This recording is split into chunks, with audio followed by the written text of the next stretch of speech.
கிருஷ்ணகிரி மாவட்டம் ஜெகதாப் கிராமத்தில் ஸ்ரீ மகா பிரத்யங்கரா காளிக்கு 12 மணி நேர மகா அபிஷேக திருவிழா நடைபெற்றது. கிருஷ்ணகிரி மாவட்டம் காவிரிப்பட்டினம் ஒன்றியத்திற்குட்பட்ட ஜெகதாப் கிராமத்தில் எழுந்தருளியிருக்கும் ஸ்ரீ அதர்வன பத்ரகாளி சுயம்பு ஸ்ரீ மங்கள மகா பிரத்யங்கரா காளி பீடத்தின் சார்பில் 12 மணி நேர அபிஷேக பெருவிழா வெகு சிறப்பாக நடைபெற்றது.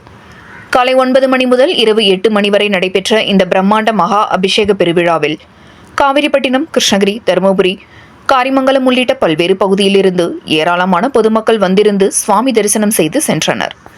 இந்த மகா அபிஷேகத்தில் நல்லெண்ணெய், வாசனை சீயக்காய் தூள், பச்சரிசி மாவு, கஸ்தூரி மஞ்சள் தூள், குங்குமம், இளநீர், எலுமிச்சை, நார்த்தங்காய் பழம், பால், தயிர், பஞ்சாமிர்தம் மற்றும் பழவகைகள், தேன், நெய், அரைத்த மருதாணி, பன்னீர், சந்தனம், விபூதி, வாசனை வண்ண மலர்கள், வாசனை திரவியங்கள், சில்லறை நாணயம், மூலிகை கசாயம், கலசம் உள்ளிட்ட 21 வகையான அபிஷேகங்கள் தொடர்ச்சியாக நடைபெற்றன. ஜெகதாப் சக்தி ஸ்ரீ பிரகாஷ் சுவாமிகள் தலைமையில் நடைபெற்ற இந்த அபிஷேக பெருவிழாவில் ஏராளமான பக்தர்கள் கலந்து கொண்டு இறையருள் பெற்று சென்றனர். விழாவிற்கான ஏற்பாடுகளை ஸ்ரீ மங்கள மகா பிரத்யங்கரா காளிபீடம் டிரஸ்ட் சார்பில் மிகச் சிறப்பாக செய்யப்பட்டிருந்தது. மேலும் மதியம் சுமார் 1000க்கும் மேற்பட்டோருக்கு அன்னதானம் வழங்கப்பட்டது.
உங்கள் பகுதி செய்திகளை உடனுக்குடன் தெரிந்து கொள்ள கிறிஸ் டிவி தமிழ் சேனலை சப்ஸ்கிரைப் செய்யுங்க, லைக் பண்ணுங்க, ஷேர் பண்ணுங்க.